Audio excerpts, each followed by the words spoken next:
Good news! Central Americalo MBBS just 34 lakhs. Columbus Central University.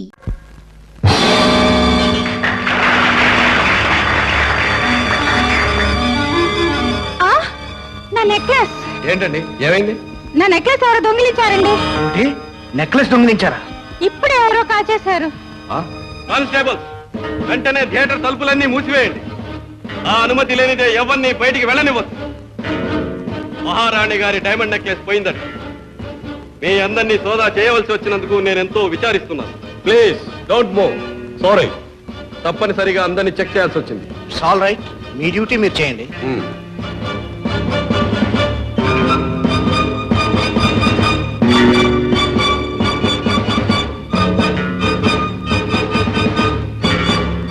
Sir దొంగ దొరికాడు sir. దొంగ దొరికాడా? అవును సార్, పారిపోతుండగా పార్కు దగ్గర బీట్ కానిస్టేబుల్ పట్టుకుని ఫోన్ చేశాడు. Thank god. Don't worry. Madam, మీరేమీ కంగారు పడకండి. క్షణంలో మీ నెక్లెస్ తెస్తాను. కానిస్టేబుల్, కమాన్, ఫాలో మీ.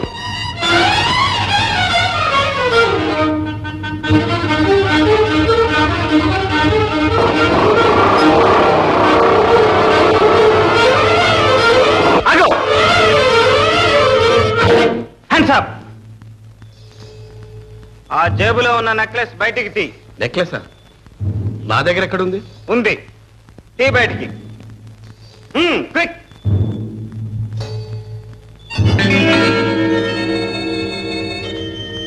ఇక తిన్నగా వెళ్ళు. థియేటర్ దగ్గరికి వెళ్లే వరకు ఆగకూడదు. ఈ లోపుగా ఆగావా పిస్టల్ పేలుతుంది, ప్రాణాలు పోతాయి. వెళ్ళు.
భలేగా మేనేజ్ చేశాం.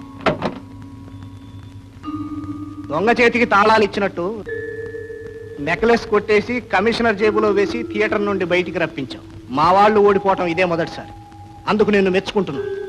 కానీ ఎంత తెలివితేటలున్నా ఇలాంటి పనులు ఒంటరిగా చేయటం ఎప్పటికైనా ప్రమాదమే. కావాలంటే నువ్వు మాతో చేరు, ఎంత జీతమైనా ఇస్తాం. నాన్సెన్స్. జీతానికి పనిచేయవలసిన కర్మ నాకేం లేదు. That's good. ఆ స్పిరిటే నేను ఇంత వాణ్ణి చేసింది. జీతం కాదు, వాటా తీసుకో. ఈనాటి నుండి నువ్వు నా partner. Okay? Okay. Meet mister Gopi. Bhaskar ను ఓడించి మనలో ఒకడైన కొత్త హీరో మిస్ విజయ్. నమస్తే. నమస్తే. ఇద్దరు కబుర్లు చెప్పుకుంటూ ఉండండి, ఇప్పుడే వస్తాను.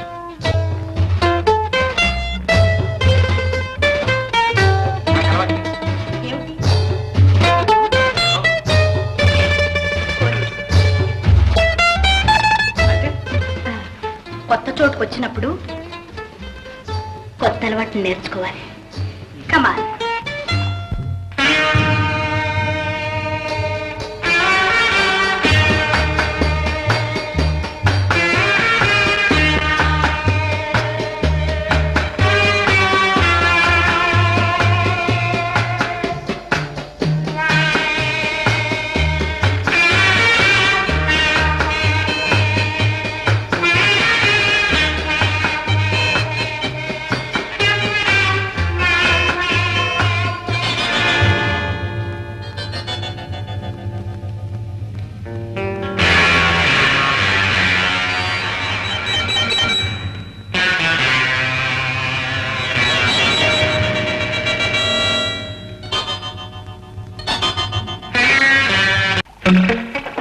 Wonderful mister Gopi, wonderful.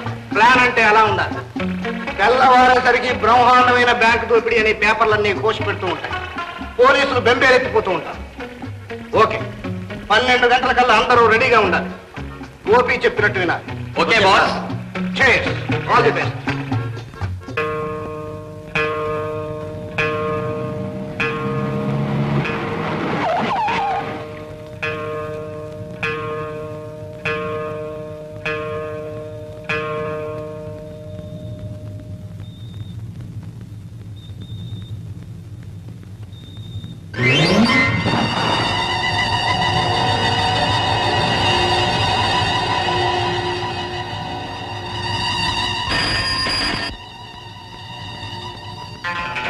Yes, speaking. This is fire station. ఏమిటి, సిటిజన్స్ బ్యాంక్ తగలడిపోతుందా? అలాగే అలాగే, వెంటనే ఫైర్ ఇంజన్ పంపిస్తాం.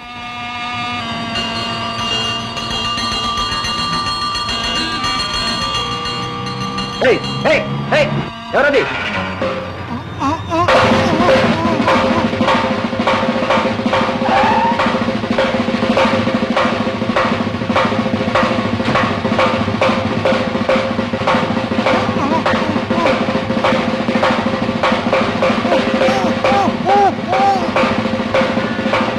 Very good, congratulations. Thank you boss.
Excuse me gentlemen, మిమ్మల్ని మీ కార్ని సోదా చేయాలి. కారణం?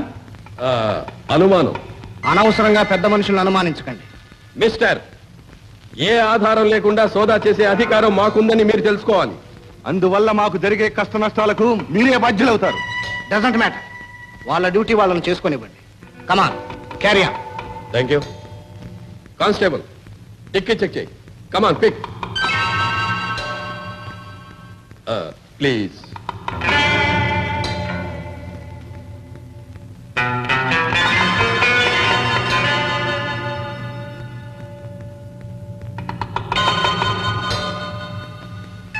ఏం లేదు సార్. అయిపోయిందా సార్? సారీ జెంటల్మెన్, మిమ్మల్ని అనవసరం శ్రమ పెట్టాను. ఇంకా మీరే అనవసరంగా శ్రమ పడ్డారు. All right, you can go. Thank you.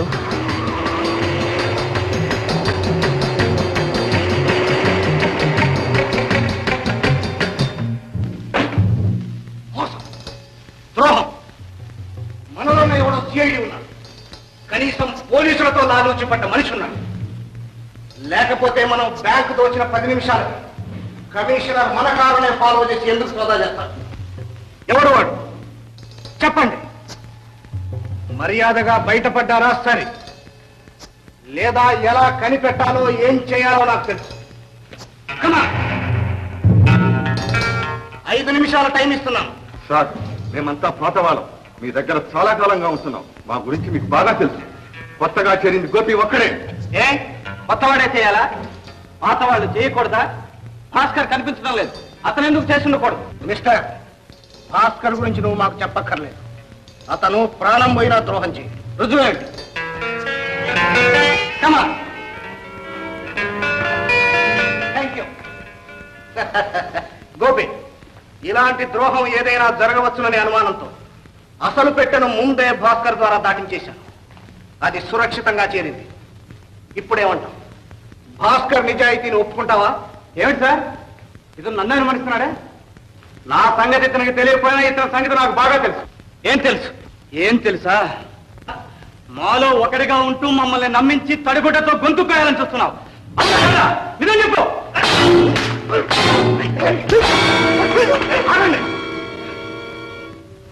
Bhaskar, తొందరపడ్డం కాదు బాస్. ఎవరు నమ్మకస్తులో ఎవరు నమ్మక ద్రోహులో ఇక్కడే తేలిపోవాలి. నేను ఖచ్చితంగా చెప్తున్నాను. గోపి సిఐడి కావాలంటే అక్కడ పెట్టే పేడ సోదా చేయండి. భాస్కర్, చెక్ చేయడం అంటూ వస్తే అందరినీ చెక్ చేయాలి. మాకేమీ అభ్యంతరం లేదు బాస్. నాకు అంతకంటే అభ్యంతరం లేదు. ఆహా,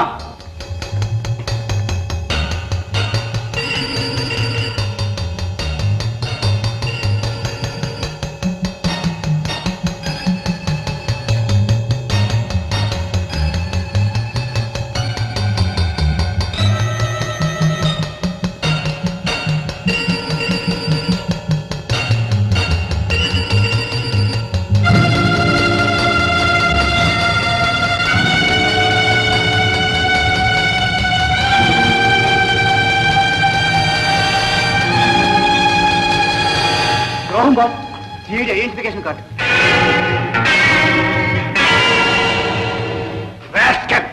ఏమిటిది? సార్ నాకు తెలియదు సార్. నిజంగా నాకు తెలియదు సార్. ఈ కార్డు నా పెట్లోకి ఎలా వచ్చిందో ఏమో.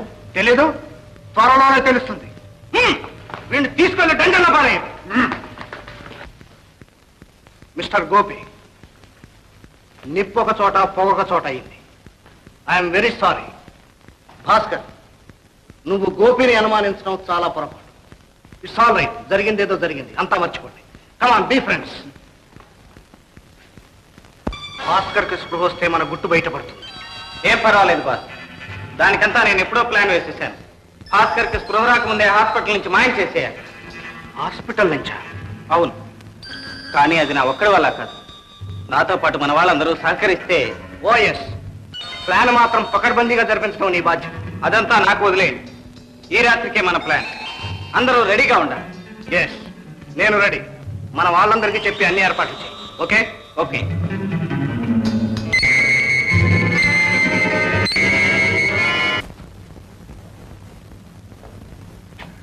అందరినీ రెడీగా ఉండమని అసలు గోపి ఏమైనట్టు?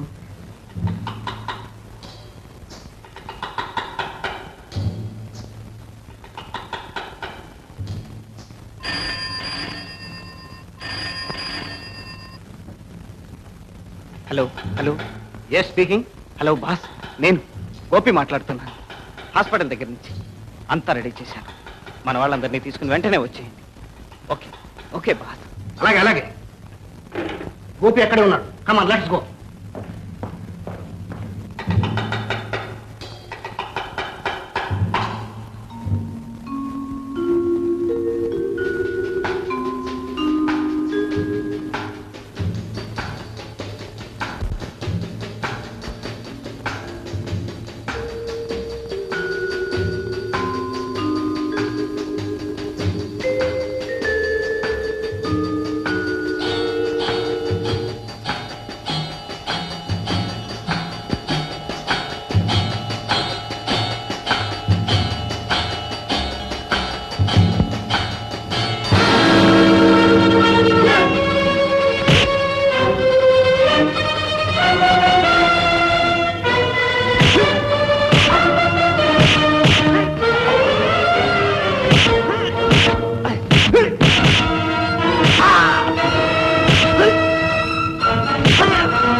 తెల్లవారేలోగా ఇతనికి స్పృహ రావచ్చు. ఆ మిక్స్చర్ రెడీగా ఉంచుకో. స్పృహ రాగానే ఒక డోసు ఇచ్చి నాకు వెంటనే ఫోన్ చేయి. పోలీస్ కమిషనర్ ఫోన్ చేస్తే రేపు 8 గంటలకల్లా వచ్చి వాంగ్మూలం తీసుకోవచ్చు అని చెప్పు.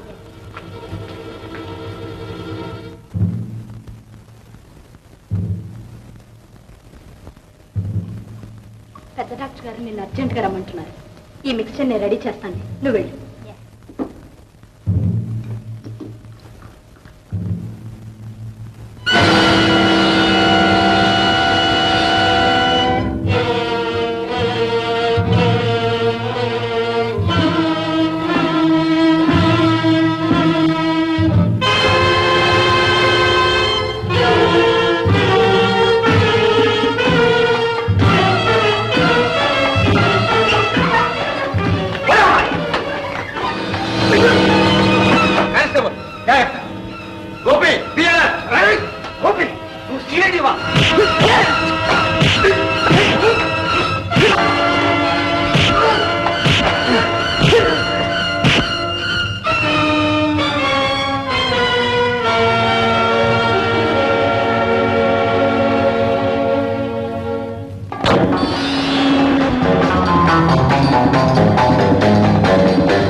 అమ్మాయి తానే భాస్కర్ను హత్య చేశానని ఒప్పుకొని సరెండర్ అయింది. తప్పు ఒప్పుకున్నంత మాత్రాన అబద్ధం నిజం కాదు, నేరం రుజువు కాదు. ఆమె నిరపరాధి అనే గట్టి నమ్మకంతో మిస్టర్ గోపి ఈ కేసులో తీవ్రమైన కృషి చేశారు. చివరకు చచ్చిపోయిన భాస్కర్ బ్రతికున్నట్టు ప్రకటన చేస్తే అసలు హంతకుడు బయటపడతాడనే యుక్తి పన్నాడు. అతని ప్రయత్నం ఫలించింది. అసలు హంతకుడు దొరికాడు. దొరికాడా? ఎవరండి? 201 రిమాండ్ లో ఉన్న ఖైదీని తీసుకురా.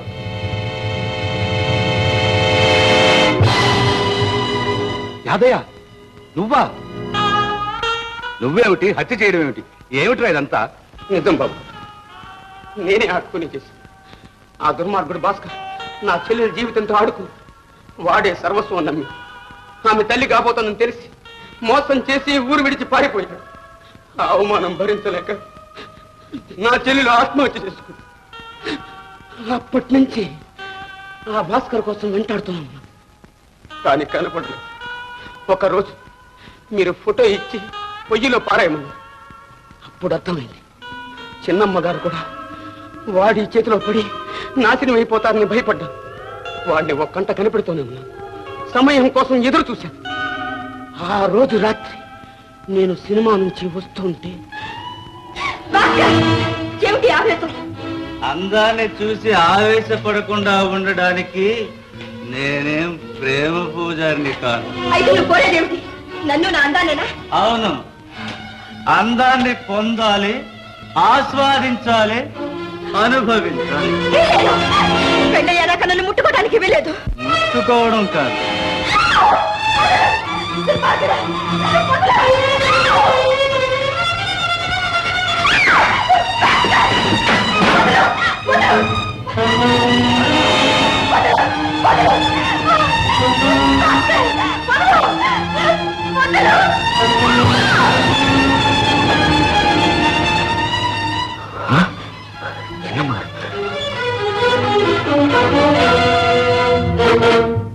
ఏం అలా చూస్తాను? నేనెవరో గుర్తుకు రాలేదా? బాగా చూడు, దగ్గరగా చూడు. యాదయ్య, నువ్వా? నేనే. గుర్తొచ్చానా?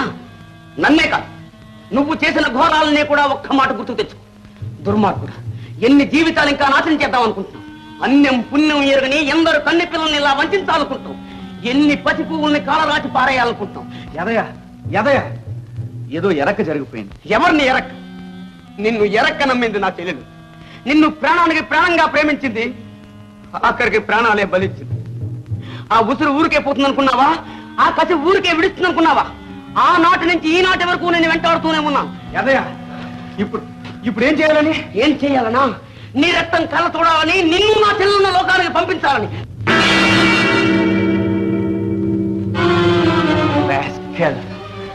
నా రక్తం కళ్ళ చూస్తావరా?